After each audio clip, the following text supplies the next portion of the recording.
Boa noite, pessoal. Vamos para mais uma live. Nossa 30ª live consecutiva. Tivemos uma pequena pausa nas nossas lives, não é? Por um pequeno intervalo de tempo. A gente ficou alguns dias sem fazer, mas elas voltaram. Elas voltaram com tudo, não é? Hoje a gente vai falar de um tema que já caiu 248 vezes da primeira fase dos concursos para juiz, promotor e defensor. Essa live ela vai se estender por alguns dias, porque a gente vai abordar as respostas a cada uma das diferentes 50 perguntas que já caíram nos concursos para juiz, promotor e defensor, envolvendo violência doméstica. Tema que eu gosto muito porque é a minha atuação enquanto defensor público, mas não, o motivo principal de eu gostar muito não é esse. Deixando a música de fundo só um pouquinho aqui enquanto o pessoal está entrando, né? Mas o motivo principal de eu gostar desse tema é que 248 vezes um assunto cair em prova não é pouca coisa, é muita coisa, tá? Já de antemão eu vou dizer para vocês o seguinte, que a quantidade de vezes que caiu em cada prova, ou em cada uma das carreiras, para defensor caiu 55. Para juiz caiu 85, não é? Então aqui a gente já tem 55 DPE, 85 para juiz, e todo o restante das vezes que esse tema caiu para juiz, promotor e defensor, ou seja, se eu fizer aqui uma continha rápida de todas as outras vezes que caiu para o MP, deixa eu já botar aqui quantas vezes ele caiu para o MP. Para o MP ele caiu 114 vezes, 118 vezes.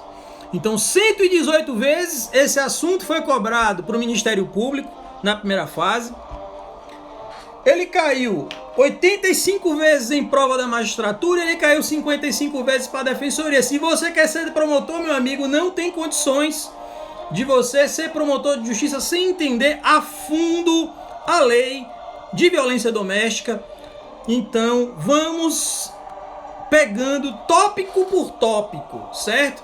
Você vai ver que há aspectos jurisprudenciais importantes, você vai ver que há entendimentos jurisprudenciais importantes, as súmulas que já caíram, as súmulas que não caíram, você vai ver que existem documentos jurisprudenciais no âmbito do Superior Tribunal de Justiça que são muito mais importantes do que informativo de jurisprudência para efeito desse tema. E aí você também já vai pegar essa informação e vai utilizar, vai implementar, vai inserir esse tipo de documento no seu estudo, que a depender da banca e a depender da carreira é muito mais importante do que o estudo de informativo de jurisprudência, tá certo? Vamos lá, pessoal. Vamos lá, deixa eu só dar organizar, porque estava do que caiu menos para o que caiu mais, organizar o filtro aqui direitinho das minhas estatísticas.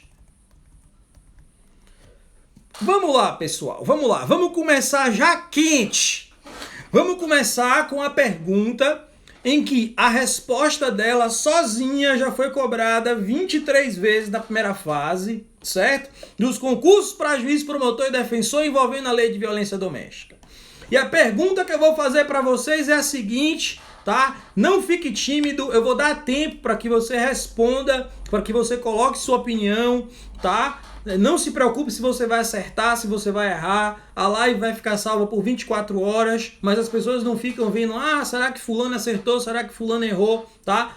Também, quem quiser informações sobre o meu curso, o e-mail tá aqui embaixo, tá? A gente está em matrículas abertas, está em fase de matrícula. Se você ainda não entrou na lista de espera, providencie, mande seu e-mail, porque os meus alunos estudam com base em estatísticas do que foi mais cobrado em todos os temas do edital. Eles não perdem tempo com quem não cai em prova, eles vão em cima de forma cirúrgica daquilo que a banca quer saber. E já de cara, o que a banca quer saber? A seguinte pergunta que foi cobrada de você e foi cobrada de diversas formas diferentes. Mas o que a prova quer saber de você é o seguinte: os crimes de violência doméstica cometidos no âmbito familiar, certo? Esses crimes, eles são passíveis de caber, como é que eu vou dizer assim, os institutos despenalizadores da Lei 9.099, uma ameaça que seja cometida no âmbito familiar, cabe a aplicação da Lei 9.099, uma calúnia que foi cometida no âmbito familiar, uma difamação, uma injúria, ou até mesmo uma lesão corporal ou uma contravenção de maus tratos, cabe a aplicação da Lei 9.099? O que você acha? Vamos lá. Isso vai, enquanto você vai respondendo, eu tô aguardando as respostas de vocês, tá? Eu só vou falar a resposta depois que alguém pelo menos arriscar aqui embaixo. Senão não tem graça. Eu cortei meu cabelo, meu amigo. Eu cortei meu cabelo para vocês. Aquela juba horrorosa acabou. Agora é outra coisa, é outro momento. Então, vamos ajudar o tio aqui. Posta a sua resposta, o que você acha. Olha só. A Lei 9.099, ela estabeleceu alguns institutos de natureza despenalizadora. Lá você tem a suspensão condicional do processo, você tem a transação penal, você tem a composição civil dos danos e você tem também a ação penal ser pública condicionada à representação nos crimes de lesões leves, certo? Tudo isso aí foi na Lei 9.099. E, teoricamente, esses institutos poderiam ser aplicados aos crimes da Lei de Violência Doméstica, porém, o Samuel, o Wilton, cadê quem mais? Eu vi mais uma resposta aqui. O Samuel, o Wilton e... foram certeiros, e o Hawad, no sentido de que não é possível a aplicação dos institutos despenalizadores da Lei 9.099 aos crimes cometidos no âmbito da violência doméstica e familiar. E por que não pode? Porque o artigo 41 da Lei 11.340 de 2006, que é a Lei de Violência Doméstica, especificamente diz isso. Ele diz lá, aos crimes praticados com violência doméstica e familiar contra a mulher, independentemente da pena prevista, não se aplica a Lei 9.099. Ah, professor, e como é que fica? E por que a banca exige isso da gente? Só para você entender como é que você erra e como é que você perde concurso. A banca cobra isso de você, por quê? Porque a Lei 9.099, a lei de violência doméstica, ela instituiu, certo? Os chamados juizados de violência doméstica, conforme artigo 14. O artigo 14 da Lei de Violência Doméstica, ele diz lá que os juizados de violência doméstica contra a mulher, certo? Terão competência civil e criminal para o julgamento e execução das causas decorrentes da prática de violência doméstica. E isso faz já de cara, já de início, que você se sinta induzido a erro, que você se sinta atrapalhado, sobretudo se você milita em família e eventualmente precisa ir para uma audiência na vara de violência doméstica, ou se você milita na vara criminal, não é? Da sua comarca, da sua cidade, e aí você fica induzido a erro porque existe a lei dos juizados. Então, como existe a lei dos juizados, a lei 9.099/95, e a lei de violência doméstica criou juizados de violência doméstica, você é condicionado a errar e a se atrapalhar. Mas não só por isso. Também pelo fato de que os crimes que geralmente são investigados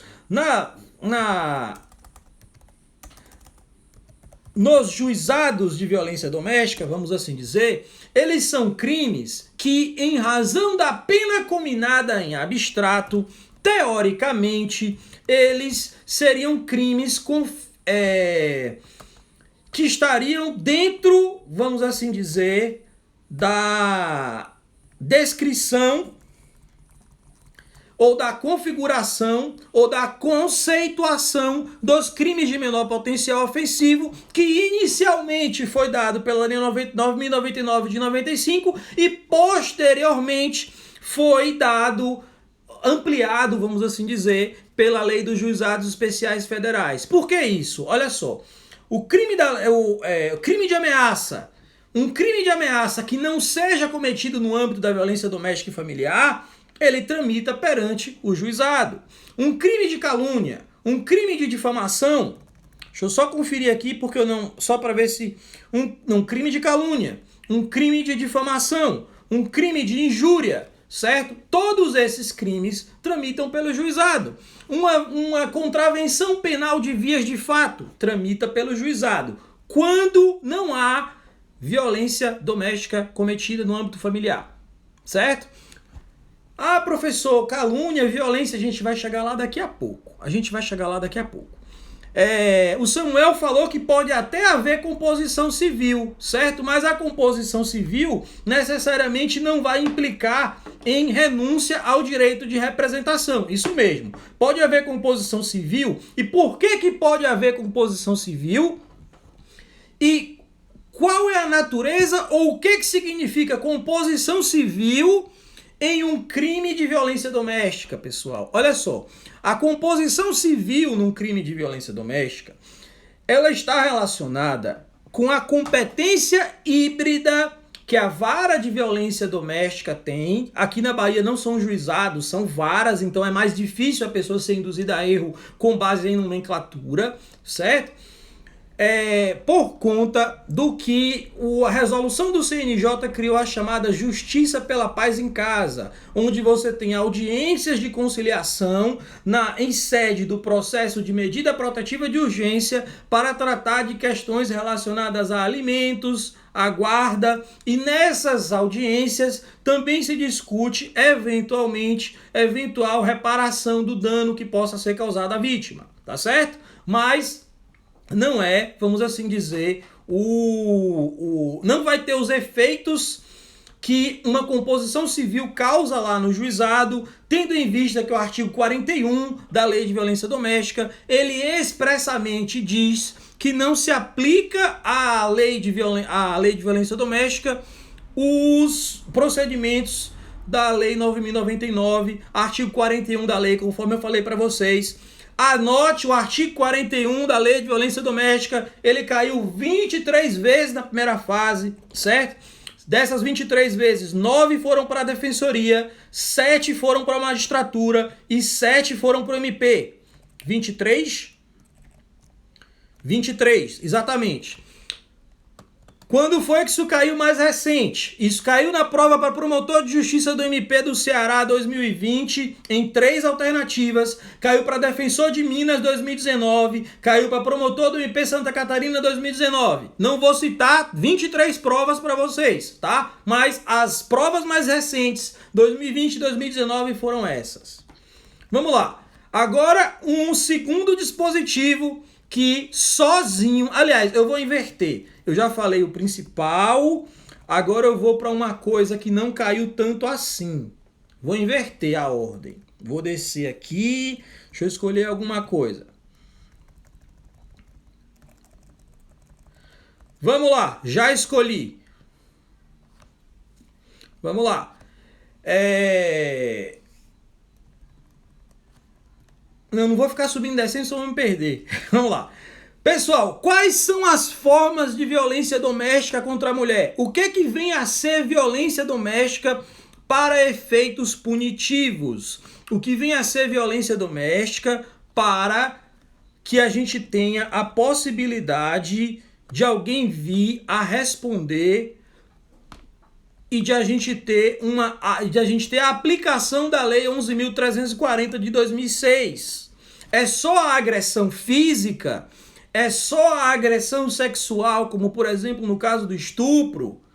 Olha, a definição do que vem a ser formas de violência contra a mulher no âmbito familiar, ela já caiu 18 vezes na primeira fase, certo? 18 vezes. Veja só, que não se aplica ao juizado, caiu 23.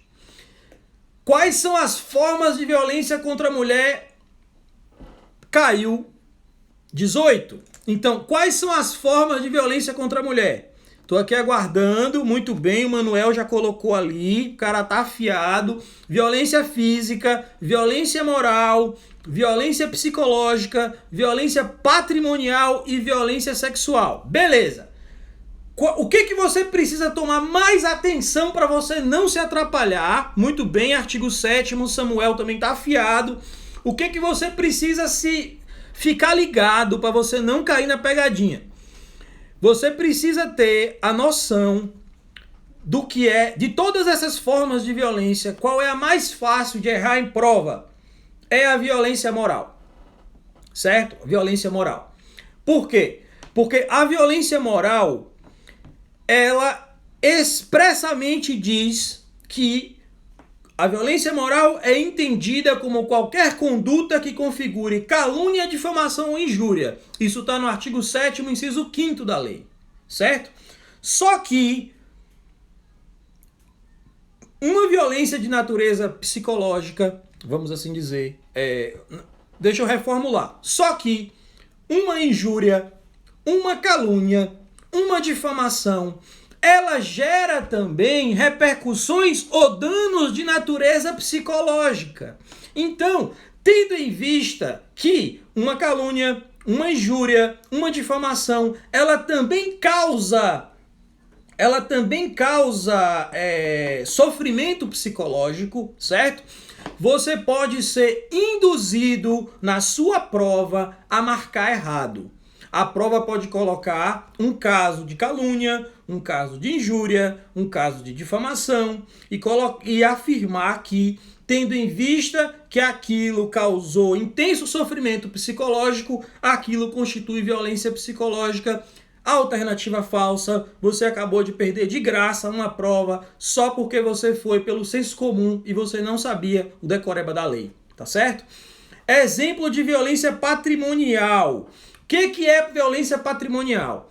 Eu vou te dar um exemplo de como a prova pode cobrar, eu vou te dar um exemplo do ponto de vista fático, certo? E depois eu vou para o conceito da lei. Como é que a prova pode cobrar? A prova pode colocar um caso concreto do marido que fazia a retenção do cartão da conta bancária da esposa. Ou a prova pode colocar uma situação em que marido e mulher eles eram sócios em uma sociedade empresarial e com o término do relacionamento o marido botou a mulher para fora, o marido não deixa a mulher ter acesso aos bens relacionados ao desempenho da atividade econômica que anteriormente era feito pelo casal, ou o marido não deixa a mulher ter acesso à conta conjunta. Isso são formas que a prova poderá trazer, são alguns casos práticos que a prova poderá trazer. Como é que a gente traduz isso dos casos práticos que a prova pode trazer para a específica descrição prevista no artigo 7º, inciso 4º da Lei de Violência Doméstica? Lá diz que a violência patrimonial é entendida como qualquer conduta que configure retenção, subtração, destruição parcial dos seus objetos ou instrumentos de trabalho, documentos, etc. Então, o marido que uma situação prática que às vezes a gente vê na defensoria, em razão do acirramento dos ânimos entre o casal, a mulher não suporta mais viver em casa, a mulher sai de casa, vai morar na casa dos pais, ou vai morar em outro lugar, e o marido não deixa ela ter acesso aos documentos, ou a mulher sai apressadamente da casa, vai morar em outro lugar com os filhos por conta da violência. Só para vocês terem noção, na minha cidade já tiveram 14 casos em que o homem tocou fogo na casa com os filhos dentro. Aqui o Samuel trouxe, crime de dano é muito comum na prática, exatamente o que eu falei. O cara tocou fogo na casa com os filhos dentro, a mulher sumiu de casa, queimar a roupa da mulher, queimar, destruir brinquedos dos filhos. Sim, já tivemos situações em que já vimos o pai tomar o PlayStation do filho, cara. Tudo bem que FIFA é uma coisa muito boa. Eu também gosto de jogar. Não sei jogar. Matheus, meu irmão, que tá até assistindo a gente na live, um abraço para ele. É muito melhor do que eu e sempre ganha de mim no FIFA. Mas isso não justifica você tomar ou você quebrar, como foi o caso, o videogame do filho apenas para você emocionalmente causar um dano à mãe. E aí você tem uma violência que é dupla. Ela é psicológica e ela é de natureza patrimonial. Mas vamos lá, crime de dano, retenção de documentos, retenção de bens, não acesso a bens, bloqueio de cartão. Como assim, bloqueio de cartão? A mulher, por conta da violência, saiu de casa, saiu às pressas, a bolsa dela ficou lá. O que o marido faz? Pega o cartão, vai na máquina, digita várias vezes a senha errada, só para bloquear o cartão. E aí quando a mulher volta e vai pegar o cartão dela está bloqueado e ela não tem como ter acesso ao pagamento das contas e com isso ela fica sem ter como arcar com as despesas da família. Quais provas recentes isso já caiu? Ou melhor, onde isso foi mais cobrado? Quem mais cobrou isso foi o MP. O MP perguntou isso 9 vezes, ou seja, a definição as diferentes classificações acerca da violência doméstica. A magistratura cobrou 7 vezes e a defensoria cobrou 3 vezes. E as provas mais recentes onde isso foi cobrado foram novamente o promotor de justiça do MP Ceará cobrou 5 vezes, o promotor de justiça do MP Santa Catarina cobrou, MP do Ceará 2020 cobrou 5 vezes, MP de Santa Catarina 2019 cobrou 1 vez, TJ do Acre, magistratura cobrou 1 vez. Não vou fazer a leitura de todas as outras 14, senão fica muito cansativo para vocês e para mim também. Vamos para a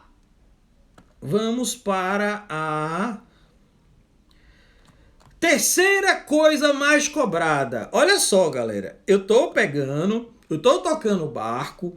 As lives passadas abordaram um tema que caiu 112 vezes na primeira fase, certo? Você perde questões de graça se você quiser. Você perde de aprender coisas que caem em prova se você quiser. Porque se a gente somar o que eu dei nas lives passadas, nas últimas 4 lives, a gente está na nossa 30ª live gratuita seguida, com aquilo que vai ser dado nas próximas 5 lives, a gente tem, só nessas lives gratuitas, eu estou antecipando para vocês que já caíram em prova a resposta de 360 alternativas, tá? Vamos lá. Vamos lá, pessoal. A gente sabe que existem alguns crimes. Você já sabe que a Lei 9.099 não se aplica aos crimes cometidos no âmbito de violência doméstica e familiar. Você já sabe isso. Isso é o que mais caiu em prova. E justamente porque isso não cai, e justamente porque não se aplica, né, a Lei 9.099, lesões corporais que venham a ser cometidas no âmbito da violência doméstica, a ação penal não vai ser condicionada à representação. Como assim, professor? Assim o senhor atrapalha a nossa cabeça? Não, galera, calma.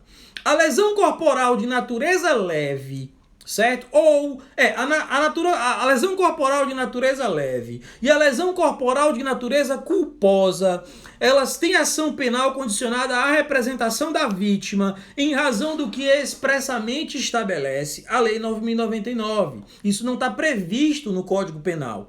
Então, justamente porque isso decorre da Lei 9.099 e a Lei 9.099 ela não se aplica aos casos que envolvam violência doméstica no âmbito familiar, o Supremo Tribunal Federal, quando do julgamento da ADIM 4424, decisão proferida em 1º de agosto de 2014, ele entendeu que nos crimes de lesão corporal cometidos no âmbito familiar, a ação penal será sempre pública incondicionada. Olha só, a ação penal nos crimes de lesão corporal cometidos no âmbito familiar, ela é sempre, toda vez. Por que você erra isso em prova? Justamente pelo fato da palavra sempre. Em direito, tudo tem exceção, todas as coisas geralmente têm exceção, então por conta disso, o que você está acostumado? Você está acostumado a, toda vez que você vê palavras como sempre, nunca, você entender que aquilo é alternativa falsa, só que dessa vez não é. O Supremo Tribunal Federal tem isso já sacramentado. E essa decisão do Supremo Tribunal Federal, primeiro aspecto jurisprudencial que passamos a abordar com essa live, ela já caiu 6 vezes na primeira fase, essa única decisão caiu 6 vezes, e as vezes mais recentes em que ela caiu foi no concurso para promotor de justiça. Todas as vezes foram em provas do Ministério Público. Essa pergunta, ela sempre caiu no Ministério Público, ela não caiu em outras carreiras, dentre juiz, promotor e defensor. E ela caiu para promotor da Paraíba 2018, promotor de Minas 2018, promotor de Roraima 2017, promotor de Rondônia 2017. Então, não vou falar das outras provas para a gente não ser enfadonho, beleza? Vamos lá. Mas por que eu fiz um salto e deixei de abordar? Eu pulei o aspecto que caiu 18 vezes e fui lá para baixo para falar do aspecto que só caiu 6. E 6 é muita coisa, tá? Foram 6 concursos diferentes onde aquilo caiu. Porque eu vou fazer uma pergunta para vocês. Nos crimes de lesão corporal cometidos no âmbito familiar, quais são as formalidades para que haja renúncia à representação? Ou, se você preferir, a retratação da representação. Quais são as formalidades? Ou melhor, quais são as formalidades? Quais são as formalidades para que num crime de lesão corporal cometido no âmbito familiar você possa ter a renúncia à retratação, à representação ou a retratação da representação? Isso já caiu 17 vezes na primeira fase. E aí, tô aguardando alguém dar uma resposta. Quando alguém falar uma resposta, eu já passo adiante. Uma resposta. Quais são as formalidades, pessoal, para que no âmbito da lesão corporal leve ou da lesão corporal culposa, no âmbito familiar, a mulher possa se retratar? Resposta. Você cairia numa pegadinha? Muito bem, Manuel, muito bem! Por quê, pessoal? Porque como não se aplica a Lei 9.099 aos crimes cometidos no âmbito familiar, a Simone teria se atrapalhado porque ela não sacou e a Vanise também. Olha a pegadinha, eu fiz com vocês a sacanagem que a prova faz, mas a minha intenção é fazer com que você aprenda e fique ligado. O Wilton também se atrapalhou. Eu perguntei quais são... Olha só a sacanagem que eu fiz com vocês, velho. É muito doido, olha só. Quais são as formalidades para que num crime de lesão corporal cometido no âmbito familiar a mulher possa se retratar? Galera, não cabe retratação. Eu falei há pouco que o Supremo Tribunal Federal entendeu, tendo em vista a ADIM, que eu falei há pouco, qual é o número dela? Tendo em vista decisão proferida em sede de ADIM, certo? Que depois eu vou achar ela aqui de novo. Aqui na ADIM 4424, que a ação penal no crime de lesão corporal leve e no crime de lesão corporal culposa cometido no âmbito da violência doméstica, ela é pública e incondicionada. Se ela é pública e incondicionada, não cabe renúncia, não cabe retratação. E é desse jeitinho que a prova lhe puxa pelo pé. É desse jeitinho que a prova lhe puxa pelo pé e lhe pergunta isso. Pergunta que já caiu 17 vezes na primeira fase. Exatamente, ameaça cabe, retratação. Crimes de natureza, calúnia, injúria, difamação, vai caber também. Vai caber desistência, porque vai caber retratação, certo? Fica ligado, doido, que o bagulho é doido. Cabe retratação na ameaça, na injúria, na difamação, na calúnia, mas não vai caber na lesão corporal, beleza? A resposta disso está no artigo 16. E só para você sacar que você errou. Olha só. Nas ações penais públicas condicionadas à representação da ofendida, só será admitida a renúncia, a renúncia, etc. Aí agora vem a parte que a galera que errou sabia. A galera que errou sabia, né? Vamos lá. A galera que errou estava ligada, né? E outra coisa, sabia de outra coisa. Sabia do seguinte, que somente poderá acontecer, como é que eu vou dizer assim, em audiência especialmente designada com a finalidade de retratação antes do recebimento da denúncia e ouvido o Ministério Público, certo? Ouvido o Ministério Público antes do recebimento da denúncia, você vai ter uma audiência especialmente designada com essa finalidade. Pessoal que estuda para defensoria, fiquem ligados em uma coisa muito importante. Pode cair em segunda fase, pode cair em prova oral, certo? Se a mulher pode ser, se o juiz pode marcar de ofício a audiência de representação ou não, certo? O juiz pegar e em todos os processos marcar na prática o que acontece, certo? Na minha vara mesmo não tem requerimento da mulher para que se faça uma audiência prévia de retratação ou não.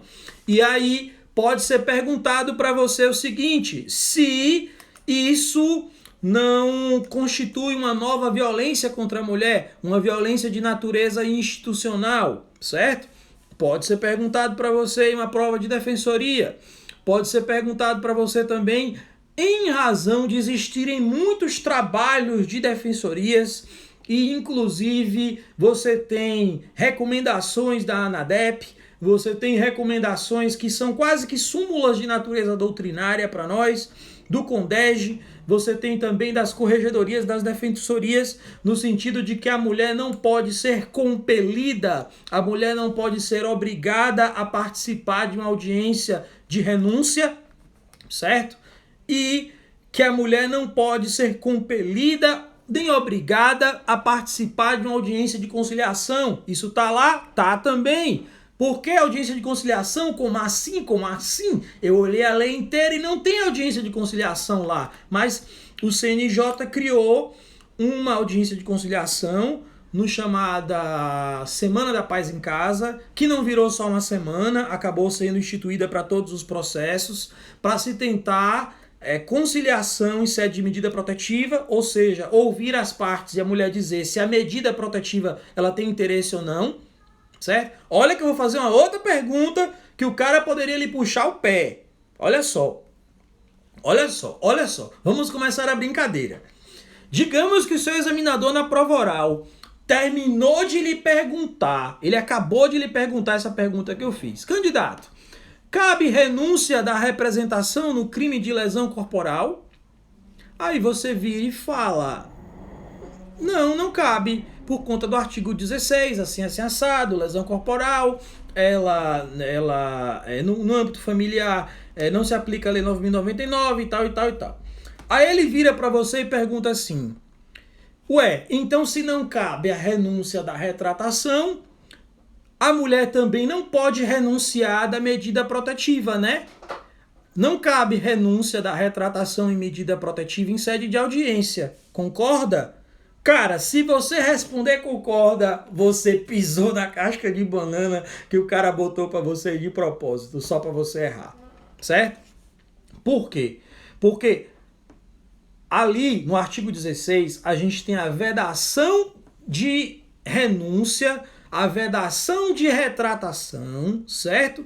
Da ação penal. A medida protetiva de urgência, ela é uma medida cautelar de natureza pessoal, certo? Ela tem natureza processual penal, mas ela é uma medida cautelar de natureza pessoal e a proibição da mulher desistir dela não está no artigo 16, não tem essa previsão. Então, muito cuidado, renunciar às medidas ela pode, a qualquer tempo. A qualquer tempo, certo? Muito cuidado para vocês não se atrapalharem. E esse artigo 16 sobre a renúncia da retratação, ele caiu em quais provas recentes? Ele caiu para defensor de Minas, 3 provas recentes, que a minha querida Patrícia, aluna, em breve estará tomando posse, caiu na primeira fase. Ele caiu também para defensor do Maranhão, 2018, juiz do TJ Mato Grosso, 2018, juiz do TJ Ceará, 2018, defensor da Defensoria do Pernambuco, 2018. Não falarei as demais provas, tá? E quem mais cobrou isso foi a Defensoria e o MP, cada uma perguntou 6 vezes e a magistratura perguntou 5 vezes. Um adendo, uma pausa rápida, tá? Eventuais cursinhos que estejam me assistindo, tá? Eu não estou aceitando convites para outros cursos, eu só tenho dado aula no meu curso, mas a pessoa que eu indico para o meu lugar, se vocês quiserem, é a professora Patrícia Oliveira, minha ex-aluna, que comigo foi aprovada para a 2ª fase para juiz do TJ São Paulo, para a defensora da Defensoria do Maranhão, todas as fases, defensora da Defensoria de Minas, todas as fases, defensora da Defensoria de São Paulo, todas as fases. Se vocês quiserem contratar um professor e querem a mim, não me chamem, chamem prof. Patrícia Oliveira. Valeu? Vamos lá.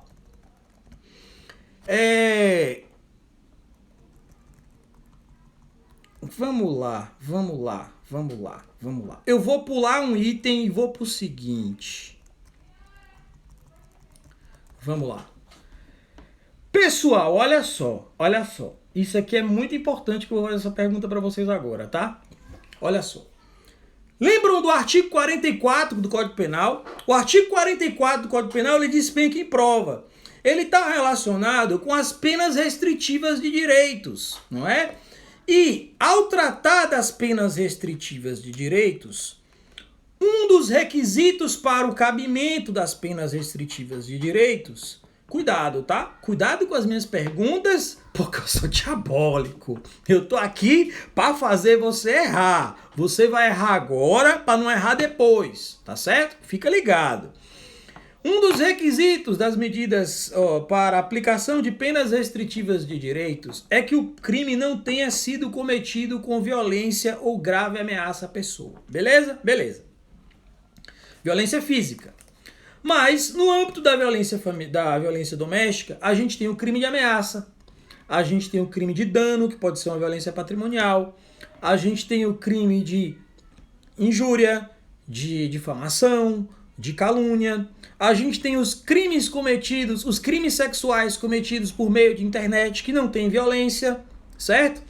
E algumas das penas restritivas de direitos, certo? Algumas das penas restritivas de direitos, elas são 2. Elas são pagamento de dinheiro, prestação pecuniária, ou substituir a pena pela de cesta básica.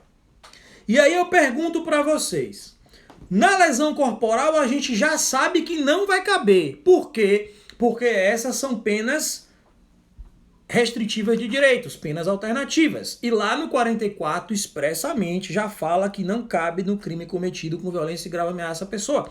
Mas a pergunta que eu quero fazer para você é a seguinte: e nos crimes de ameaça, de difamação, de injúria ou nos crimes sexuais cometidos pela internet e sem violência, é possível a substituição da pena privativa de liberdade pela pena de cesta básica? Enquanto você vai respondendo, eu vou fazer a indagação de outro modo. Será que a mulher que foi injuriada, o marido xingou ela de um nome feio ou começou a falar mal dela na rua porque ela deixou ele? Será que uma pena de pagamento de cestas básicas, ou será que uma pena de obrigar ele a pagar dinheiro a uma instituição de caridade já cumpre de forma suficiente, vamos assim dizer, já cumpre de forma suficiente já cumpre de forma suficiente o caráter, as finalidades do direito penal, vamos assim dizer? Ou será que impor a ele uma pena de prisão é a necessária? Ou reformulando, será que... Pergunta boa para a defensoria, tá? Para tentar lhe induzir a erro. Será que... O Manuel trouxe informação, fica tranquilo que ela já caiu em prova, depois eu vou trazer, ela caiu 3 vezes, esse aí que você está trazendo para mim. Pergunta que pode fazer para você em defensoria, prova oral. Candidato, um marido, durante um processo de divórcio, injuriou a mulher, xingou a mulher de vários nomes e... será que impor a ele uma pena de prisão sem a possibilidade de substituição por uma outra penalidade que não a de prestação de serviços à comunidade, será que isso não viola o princípio da proporcionalidade? Olha que pena, olha que pergunta, dita de outra forma. É como cai na segunda, é como cai na oral. Mas na primeira fase, o que você precisa saber é que a resposta é a que o Wilton deu. Logo acima, ele disse que é vedada a aplicação, nos casos de violência doméstica e familiar contra a mulher, das penas de cesta básica ou de prestação pecuniária ou pagamento isoladamente de multa. Por que isso? Se, quando o crime não é violento, o artigo 44 do Código Penal permite a substituição da pena privativa de liberdade por penas restritivas de direitos. Vamos lá, pessoal, só para você entender. Isso acontece porque o Código Penal é norma geral e a lei de violência doméstica, ela é uma norma especial. E lá no artigo 17 expressamente proíbe. Esse artigo caiu 14 vezes na primeira fase. Ele caiu para 7 vezes para a magistratura, 5 vezes no MP e 2 vezes na defensoria. Onde é que ele caiu mais recente? Eu pulei aqui e subiu tudo. Pera aí, doido. Aí. Ele caiu para juiz do Acre, 2019, defensor de Alagoas, 2017, juiz do Paraná, 2017. Ou seja, não está caindo com frequência. Fique ligado que pode cair em prova. Peguei vocês. Ele está caindo sim. Por que ele está caindo sim? Porque esse aspecto aqui não é só isso. Não é só isso. Ele é também o seguinte.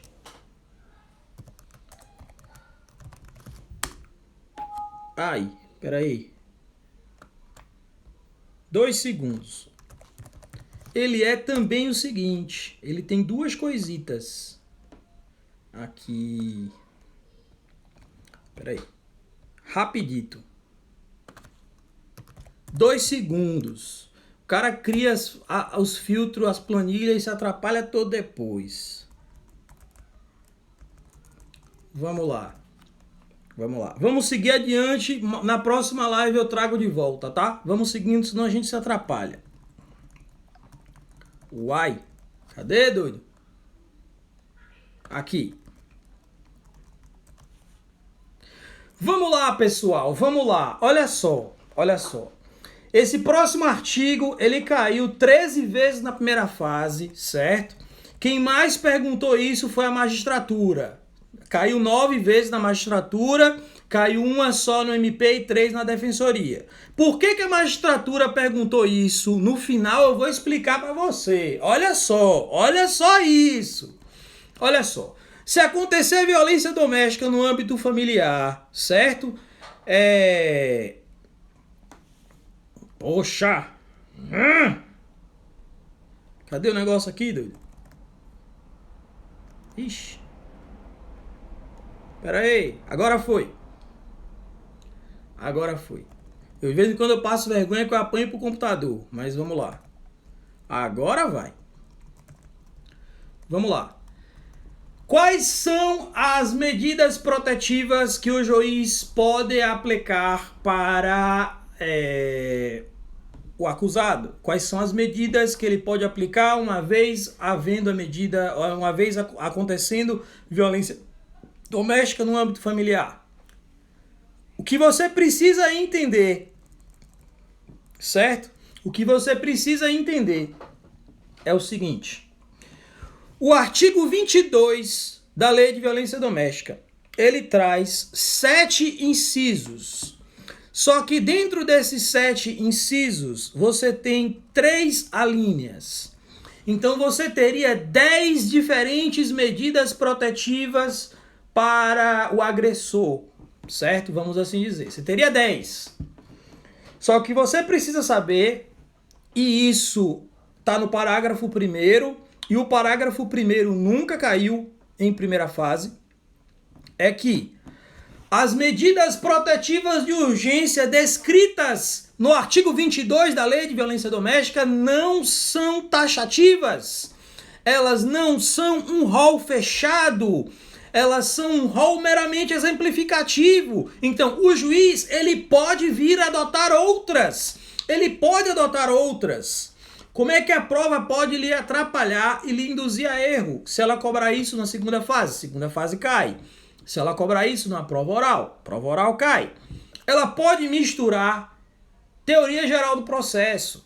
Ela pode virar para você e perguntar assim: por que as medidas protetivas de urgência previstas no artigo 22 da Lei de Violência Doméstica, qual é o motivo, qual é a razão, qual é a natureza jurídica ou principiológica que permite ao juiz adotar outras medidas diferentes ou diversas daquelas previstas no caput?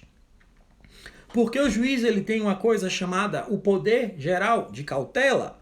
Poder geral de cautela. Show de bola, velho, Manuel. Você tá brocando, doido. Show de bola. Vou até me ajeitar na cadeira aqui que o Manuel antecipou a minha resposta. Vamos lá. Ele tem o poder geral de cautela. É algo semelhante ou parecido com o que a gente tem na tutela antecipada, que na minha época que eu estudei na faculdade, era tutela antecipada. Agora é tutela provisória. Tutela provisória antecedente, tutela provisória evidente, tutela provisória com dor de dente. É cheio de novidade. Mas, do mesmo jeito que na tutela provisória você tem o poder geral de cautela, você também tem na concessão das medidas protetivas de urgência. E aí eu vou até um pouco mais longe. Se o juiz pode, com a finalidade de assegurar o resultado útil do processo, embora no âmbito do processo penal sabemos que a finalidade da natureza cautelar não é bem essa, e sabemos que todos as implicações, vamos assim dizer, de se tentar trazer para o âmbito do processo penal institutos ou conceitos de natureza processual civil não costumam dar muito certo, mas isso é papo para a academia e para a nossa vida prática, não para concurso. O juiz pode aplicar também as medidas que estão previstas no artigo 319 do CPP para garantir a segurança da vítima. O juiz pode, aqui a gente tem, por exemplo, digamos que a mulher deseja viajar, a mulher mora na Bahia, e a família dela está em outro estado, e ela deseja simplesmente que a medida protetiva dela seja: doutor, conceda-me a guarda provisória do meu filho para que eu possa viajar segura de que não serei acusada de alienação parental. E aí o que o juiz faz? Outra medida diferente, Ele simplesmente autoriza ela a viajar e, enquanto medida protetiva de urgência, ele concede a guarda provisória. Professor, onde é que isso está? Isso está na possibilidade de o juiz aplicar outras medidas. Mas isso também está, e isso decorre naturalmente, e é fácil de você perceber. Esse exemplo eu estou dando para você perceber que o juiz pode, certo? Fazer. Ou, quando a gente tinha aquela situação da autorização para viajar, não para o exterior, tá? Estou tentando criar exemplos práticos para você perceber que o juiz pode conceder outras medidas. E quais outras medidas seriam essas? Certo? Quando a gente tinha aquela situação, antes das alterações do ECA relacionadas à autorização para viajar, que a mulher precisava da autorização para viajar para outro estado. E aí, não, ela não ia precisar porque ela estava com o filho. Eu criando a pegadinha e eu mesmo entrando na pegadinha e depois saindo da pegadinha. Vamos lá. Então, esse artigo 22, ele caiu recentemente, ele caiu para juiz do TJ do Pará, ele caiu para defensor de Minas, juiz do TJ Pará 2019, defensor de Minas 2019, juiz do Mato Grosso 2018, e não vou dizer as outras provas, mas ele caiu 13 vezes na primeira fase, beleza? Vamos lá, só para a gente se situar. Já falamos de quantas perguntas diferentes, galera? Já falamos de... Já antecipamos a resposta de 6 perguntas diferentes. E já antecipamos para vocês 91 alternativas cobradas em concursos para juiz, promotor e defensor em nada menos que 50 minutos. Papai, nenhuma outra live faz isso. Quem não veio tá perdendo, mas vai ficar salva, tá? Vamos lá. Deixa só eu mexer aqui nos filtros de novo, que eu não sei mexer nesse negócio. Eu crio o negócio e não sei fazer direito. E vamos para a próxima alternativa. Vamos lá. Vamos lá. Agora a gente vai falar do seguinte. Pessoal, quais são as consequências jurídicas para quem descumpre uma medida protetiva de urgência? O descumprimento de uma medida protetiva de urgência, ele constitui um ato atentatório à dignidade da justiça? O descumprimento de uma medida protetiva de urgência, ele constitui uma litigância de má-fé? O descumprimento de uma medida protetiva, ele gera repercussões apenas no campo civil ou ele também gera repercussões no campo penal? A Vanise, ela trouxe prisão. Chegamos perto, quase isso. Mas, recentemente, a lei de violência doméstica, ela foi alterada no final do ano de 2018. Muito bem, se reformulou, agora tá massa. Ela foi alterada e nós tivemos a inclusão do artigo 24A.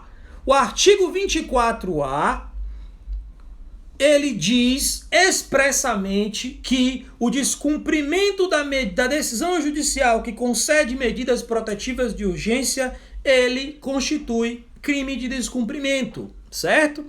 Crime de descumprimento. E veja só, apesar disso ter sido inovação legislativa do ano de 2019, isso já caiu em prova. Isso caiu 8 vezes, certo? Isso caiu 8 vezes. Isso já caía antes, quando ainda não era crime, certo? Quando não era crime ainda, caiu na prova para defensor da Defensoria de Alagoas em 2017. E ele caiu depois para defensor do Amapá 2018, quando ainda não lembro agora se já era crime ou não. Juiz do TJ Ceará já era crime. Promotor do MP de Minas já era crime.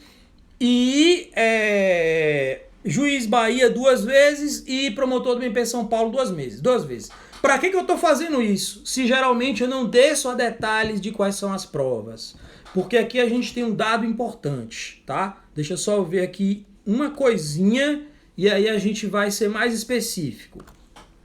Lei 13.641. Só pra gente... Beleza. Olha só. Por que eu estou descendo a especificidade de falar para você quais são as provas? Galera, vocês surtam, vocês ficam tudo doido quando tem uma lei nova, achando que a lei nova já vai cair no próximo concurso. A gente teve promotor do MP do Ceará e não entrou nada do pacote anticrime. A gente teve juiz do TJ Mato Grosso do Sul e também não. As coisas que mudaram ou que apareceram foram coisas de mudanças legislativas extremamente óbvias. Foi mudança daquilo que a banca já cobrava muito, ela resolveu botar na prova para atrapalhar a gente, certo? E aí fica todo mundo muito ansioso, muito agoniado, muito angustiado por não estar conseguindo acompanhar a legislação. Só que aí a gente tem o seguinte, a Lei 13.641 de 2018, ela é de abril de 2018. E ela começou a cair com mais força no final de 2018 e início de 2019.